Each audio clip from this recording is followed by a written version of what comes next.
গৰম পৰিছে ইয়াতে অকণমান ঠাণ্ডাতে অকণমান ৰখি দিছোঁ। ধৰ ছাগলীজনী এইখন পথাৰখন দেখিছে নহয়, ইমান মানুহবিলাক বিপদত পৰিছে। এইডোখৰত যেনিবা আছে আলি কিনাৰত পানী অকণমান, সোমাজত পানী নাই, একদম কিমান বিপদত পৰিছে। কোনো এজন পথাৰত মানুহ নাই, পানী সোপা ৰুব পৰা নাই। এতিয়া 10টা বাজিলে দিনত, পথাৰত মানুহ এটি নাই। আচলতে পানী নাই, সেইকাৰণে ৰুব তুলিব পৰা নাই মানুহবিলাকে। কিমান অভাৱ হৈছে পানীৰ কাৰণে, একদম পথাৰ ফটনা ফাটি গৈছে পানী নাইকিয়া সমস্যা। আৰু এইফালে অলপ যাওঁ,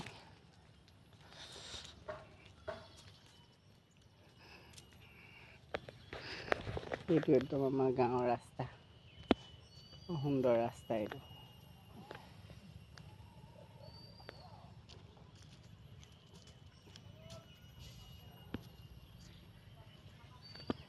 ইফালে পিছফালে পেকেটটো দেখাই দিছোঁ।